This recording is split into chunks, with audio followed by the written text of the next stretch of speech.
Welcome, everyone. On behalf of the entire congregation, I welcome you to the Unitarian Universalist Church of the Shenandoah Valley. I am Suzanne Leroux, your worship associate for today's service. We gather together with our doubts as well as our convictions, with our fears and our hopes, with our failures and aspirations, with our sorrows and our joys. Whether you're joining us today for the first time, or if you've been a member or friend for many years, we're glad you're here. Whatever faiths you have known, if any, whatever your background, whoever you are, whomever you love, however you arrived here, you are welcome. Our service today has been assembled by the UUCSV covenant groups who've been meeting together virtually in person over the last year. Our topic today is Look for the Silver Lining, and is a compilation of the things we have learned during the COVID-19 experience. I hope you enjoy the service, and thank you for all the people that have contributed.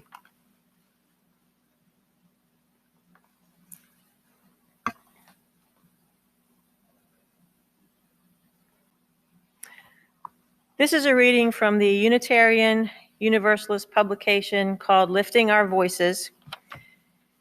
The author is Penny Hackett Evans. Each of us brings a separate truth here. We bring the truth of our own life, our own story. We don't come as empty vessels, but as full people, each with our own story and our own truth. We seek to add to our truths and add to our stories. This room is rich with truth, rich with experience. All manner of people are here, needy, joyful, frightened, anxious, bored. We all bring our truth with us. May we all recognize the truth and the story in lives other than our own. May we hear and honor the truths that we all bring as we gather together. Together we have a truth. Together we have a story. Together, we are a community. Now, as Jim Peters comes forward, let's all say together, from wherever we are, the words for lighting our chalice.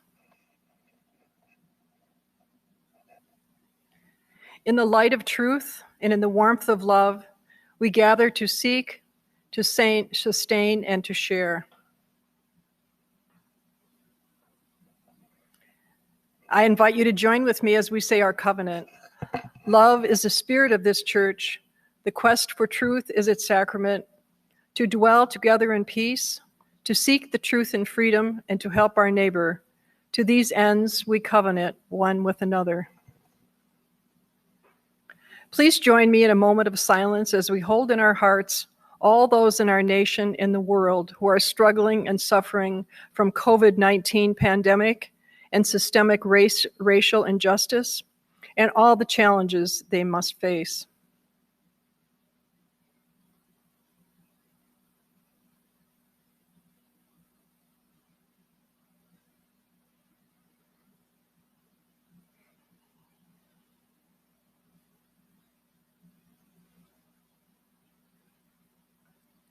We're going to say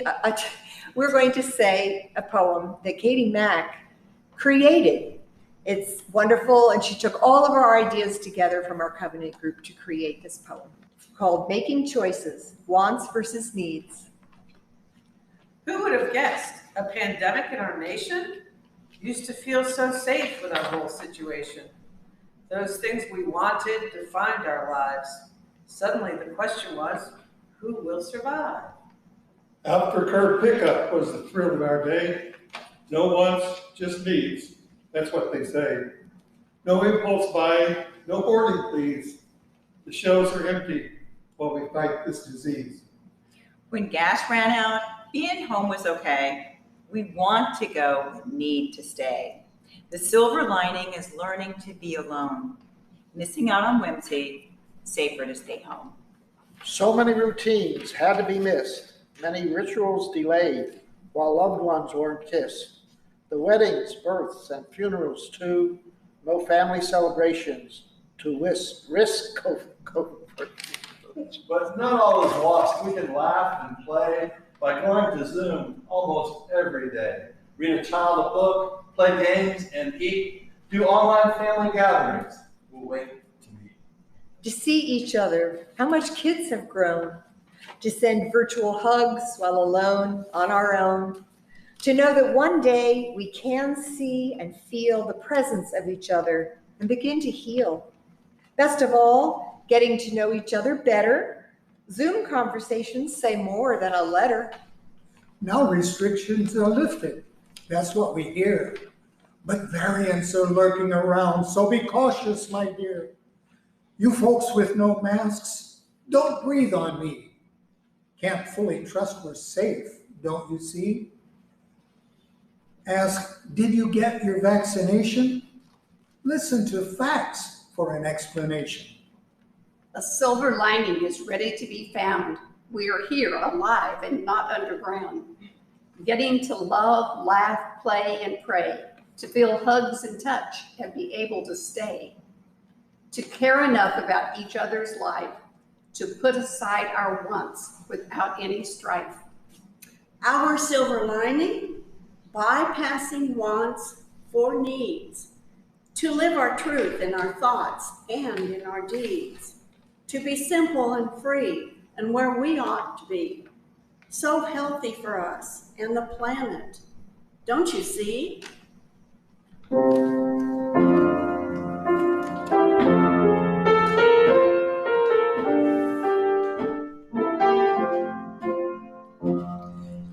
Tis a gift to be simple, tis a gift to be free, tis a gift to make choices where we ought to be. And when we find ourselves in the place just right, 'twill be the silver lining of love and delight. When true simplicity is gained, to bow and to bend, then we shan't be ashamed. To honor our needs, truly our true delight. Till we learn to choose how to live just right. Hey Bruce, you gonna tell us about your Oh, about the quilt? Yeah. Well, this is something of a silver lining too, if someone would help me hold it up. There we are. A silver lining of the COVID for me was looking in my closet one day and saying, yeah, this would be a good chance to get rid of something I really don't need. Like that academic regalia from when I taught music at the college level a number of years ago. I saw the pink stripes on the sleeves and the pink stole and the pink border around the hood, and I thought that might make part of a baby quilt. But I didn't want to make it just for a girl, it might go to a boy.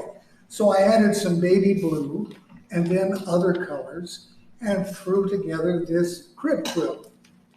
The binding on the edge of it is made from the silver and gold satin that lined the inner part of the hood of my academic regalia.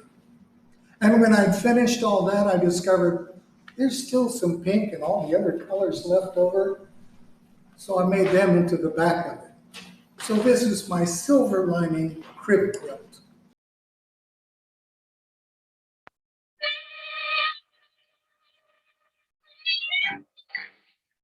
Your mission, First Thursday Covenant Group, should you choose to accept it, is to discover silver linings from the COVID-19 pandemic days and report those findings back to UU Shenandoah. This message will disappear into the internet wasteland within 5 seconds after you delete it. Good luck, team. Hi, UU Shenandoah. Lisa Rao here, reporting from an undisclosed location where I've been undercover for these past 15 months. Our First Thursday Covenant group includes Linda Gold, Claire Henderson, Laura Johnson, Kate McAnally, Emily Bloom, Tim Bloom, and me. Over the past 2 months, we discussed and debated what might constitute a silver lining. We searched high and low. We meditated, reflected, and introspected. During COVID days, some of us worked more, others less. A few of us noted that very little changed in our daily routines. Several completed projects, yet would have done them anyway, so we didn't count those. Amidst the sea of gloomy storm clouds, we discovered a few glimmers of light. Lessons. We can use lessons learned from the pandemic to achieve better outcomes the next time. Volunteerism. More volunteers signed up to work as Clark County election officials in case the regular poll workers were hesitant due to COVID. And the mass vaccination sites were filled with many volunteers. Self-care. People became aware of how high the expectations had been for other people's performance, leading to greater acceptance for self-care measures. Savings. One family saved enough money during the pandemic to pay off their mortgage. Innovation. To support restaurant workers, some of us continued patronizing our favorite places. One member of our group made a portable table that spanned the car armrests so they can enjoy fresh takeout in the safety of their car. And lastly, discretion. One member appreciated mask wearing because nobody in the grocery store could see her talking to herself. We look forward to seeing you all again in person one day.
So in January of 2020, and I knew from my daughter who's a doctor and my son-in-laws who work in downtown DC, and they knew everything was going on already, that COVID had started. I started in January of 2020, and I had several truckloads of gardening dirt brought in from Shenandoah Sand, and Stan started making more garden boxes for me, and we started creating garden spaces, and I would go out in the woods and find rocks to line some of my garden spaces with, and that kept me busy for quite a bit, and I loved working in dirt. And I had a greenhouse in my storage room with grow lights, and I was starting all kinds of vegetables that I would put in the spring and flowers. Well, our gardens last year were so spectacular because I was home to weed and water and fertilize whatever needed to be done. And we continued talking about the garden for 221, and here we are. And we love the gardens so much we can't even go on any trip because we don't want to leave the gardens. Every day there are surprises. And this is the main garden. I have gardens around the property, and some of the gardens contain edible things. But everything in this garden almost is edible except for the foxglove, but the foxglove keeps the deer away. And the peonies are not edible, but they're beautiful. But I've got many vegetables in this garden space that we've been eating since March. Like right there is a bib lettuce, and I haven't eaten it because it's so pretty. I just can't eat it. It's too pretty. But in this garden space, we have many Bibb lettuces that actually were from last year. All of this white flower is our arugula going to seed, and we've been eating arugula regularly. And the Bibb lettuces, and I have poppies that are spreading like wildfire. I have a marijuana plant in there, and I have tobacco plants. Now, they're not necessarily edible, but they're interesting plants. And we have lots of the ranunculus, the buttercups, and I have Bibb lettuces that are coming up new. The ones that I've been harvesting are from actually last winter. We had a covering of snow here for 2 weeks that was a greenhouse effect. So since late March, early April, we've been eating the larger of the Bibb lettuces and eating the arugula, which is delicious. And I have collard greens in this garden. And we're growing a lot of squashes. We've created a potato garden. Over here is a potato garden. And so all of my gardens are combinations of edible foods and beautiful flowers. And this spring has been so delightful with its cool nights and lots of rain that everything is growing. Our covenant group is made up of those of us here, Neil, Cecilia, Elaine, Nora, and me, Lori. And a few of our group members were not able to be here for the recording, and we'll be reading their lines. Those people are Ariane, Vincenza, Barbara, and Kathy. Our poem is entitled, The Gift of Time in the Time of COVID. Time to go inward, time to reach out, time to find new ways to get together, time to learn what was important to us, time to get to know ourselves better. Time for jobs I haven't done in years. I did my end-of-life things. Time to get things done. Time to read all those books that I had been meaning to read and study. More time to contemplate where my life has been and where I wanted to go. Time to reconnect with faraway friends online. Time to find new support groups and develop new friendships. Time for private meditation. Time that I am not traveling to meetings. Time to be out in the yard. Time to do something I wanted to do. For me, learning about climate change. Time to develop deeper friendships, have long, fun conversations with faraway relatives, to read a lot, reading things that had not been of interest to me in the past.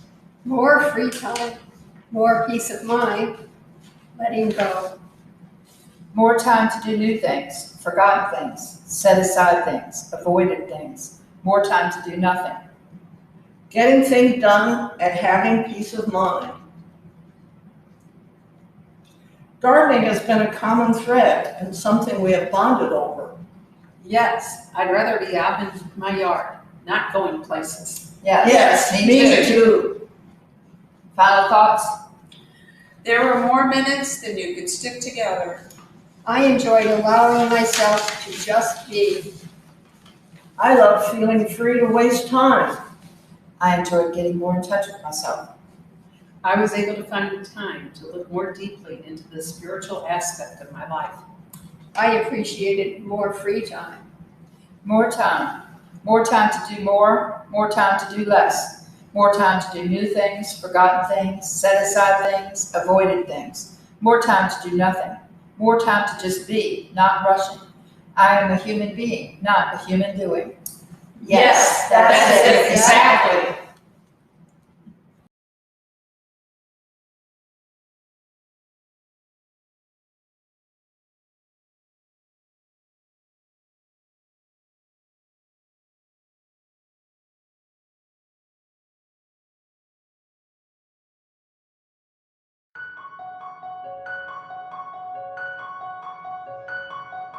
I believe in the sun.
I have learned during the ordeal of this pandemic that dressing up is largely a waste of effort, that bras are pretty much pointless, except maybe for the really pointy ones, that jigsaw puzzles are good for the soul, that the thing that matters most is who loves you and whom you love, that happiness can show up in tiny dribbles, and that I can let it be enough. My goal through this crisis has been staying safe, remaining sane, and holding on to the hope that life would someday be gentler and that I would someday be free to be less cautious. Yet I want to remember the dark days, along with the fears that took hold, so I will never forget how wonderful it is to hug another person, to sit next to a friend, or to go through my days without being afraid.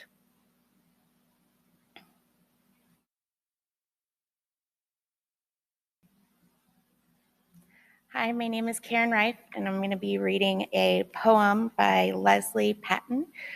She's a member of our Covenant group.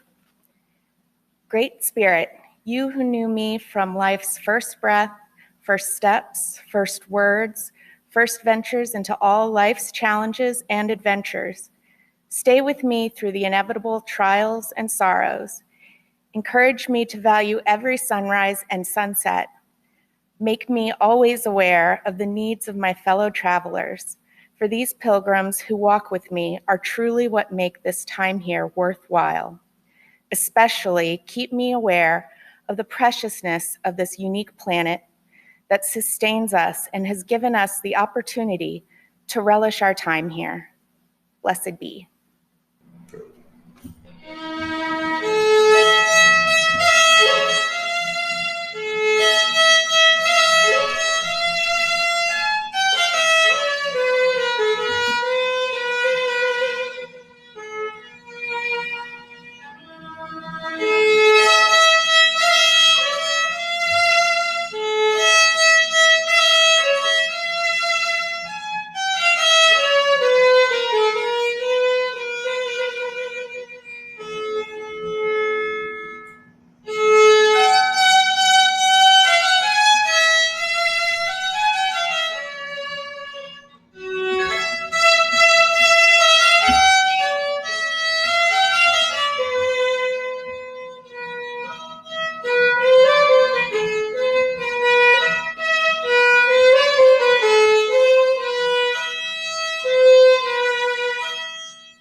As Jim Peters extinguishes the flame, let us say together, wherever we are, the words for extinguishing the chalice.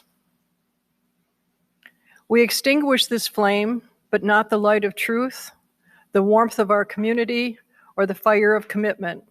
These we carry in our hearts until we meet again. Hello, my name is Ann Van Allsburg, and I want to share with you a poem I wrote following the pandemic. Morning Song. When the world slowed its frantic pace and the traffic dwindled to a whisper, the white-crowned sparrow's morning song grew softer and more melodious. Its courting call dipped to a hush of low, dulcet tones, both clear and bright, that traveled further amidst the profound silence to offer a moment of repose. When humankind emerges from behind closed doors, escorting its soundscape of industry and exchange, will we pause to hear the sparrow's voice, lilting in the morning air, and give thanks?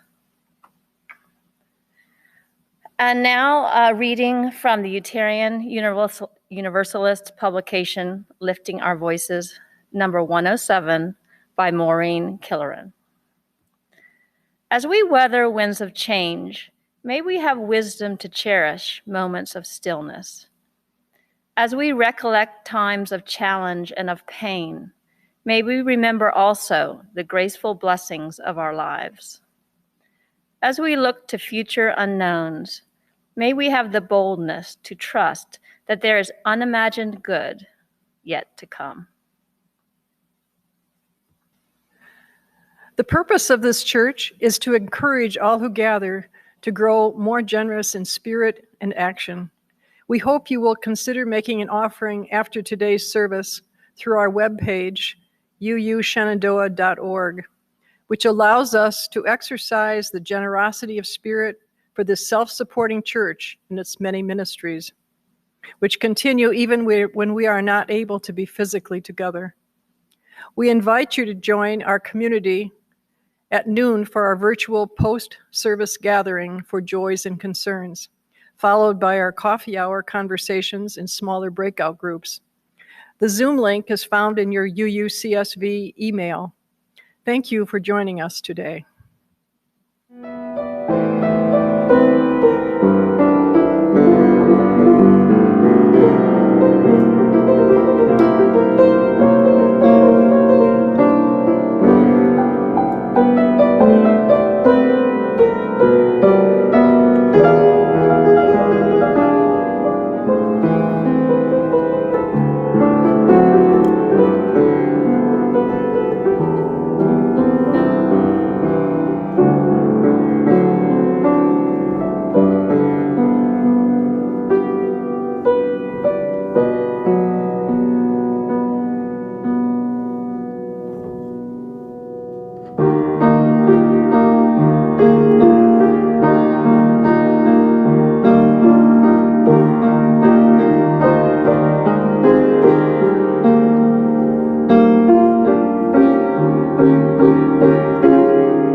Here we go. Take 26. Our covenant group is made up of those of us here, Elaine, Cecilia.